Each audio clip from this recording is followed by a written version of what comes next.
Hi, I'm Brent Campbell. 50 pounds. It's like if you took the old me, divided me in 5, there'd be only 4 of me left. So why 50 anyway? Overwhelming evidence shows that being obese or even overweight can have terrible implications on our health. And I reached a point where I said, I've got to let this go. It's not helping me in any way. So I made the decision and I acted. Unfortunately, the typical Western diet is very harmful for our bodies.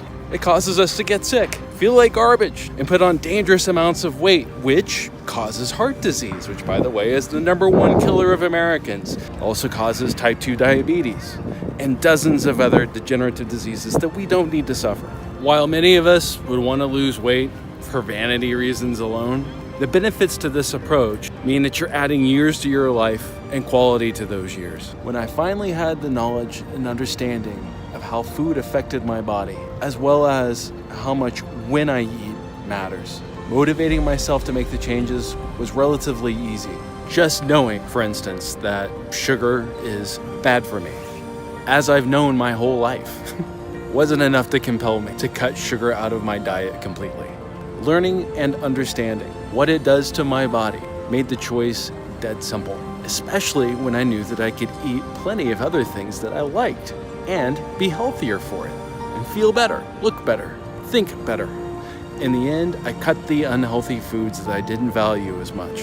And then I doubled up on the healthy foods that I do like, that I do value, that are also good for me. Meanwhile, it didn't hurt when the weight started to fly off. I looked better, I felt better, and I hit milestones that I'd never been able to hit as an adult. I'd gotten below 225 pounds just once in my adult life, and it was brief. And now I've bested that number by 25 pounds.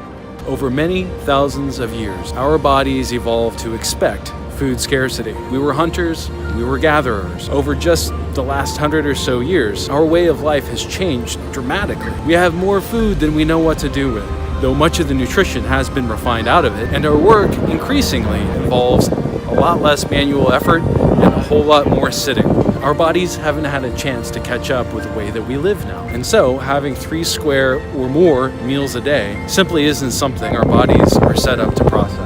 When we eat too much of the wrong stuff, and we tend to eat a lot of the wrong stuff, what isn't burned gets converted straight into fat. And we carry it with us wherever we go, around our bellies. And the risk for disease are terrifying. To align your body and your diet, the most important single thing you can do is eat within a 6 to 8 hour window every day.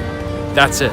It sounds hard to pull off though, doesn't it? And it is, at first. The good news is your body will still experience positive benefits when you stick to eating within a 12-hour window, which is very doable, and that's what I started with last September. Over time, my body adjusted, and I began eating just about every day within a 6 to 8 hour window. Every day, I cook myself 2 huge, high-volume meals, usually with a handful or 2 of almonds, an apple, and lots of black coffee and seltzer water in between.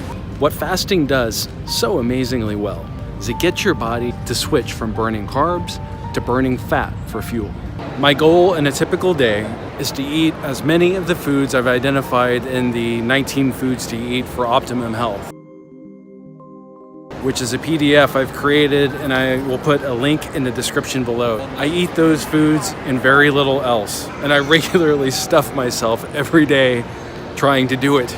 My typical breakfast consists of, in order, onions, sauteed spinach, free-range eggs, maybe some avocado, definitely a handful of organic mushrooms, extra virgin olive oil, a little bit of sea salt, paprika, and garlic powder. And it's been this meal basically every morning for 2 years. It's just I've changed the timing of it. Instead of having it early, I have it midday to break my fast.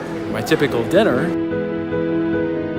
usually varies quite a bit actually, but I usually have certain staples in it. I try to fill up on low-calorie but nutrient-rich cruciferous vegetables like broccoli, cauliflower, and Brussels sprouts. I always make sure to include a leafy green, a small avocado if I didn't have one for breakfast, sweet potatoes, free-range roasted chicken. When you live on the food that your body is supposed to be having, it means you're getting a healthy balance of nutrients, which is why you don't get hungry. So that's it, really.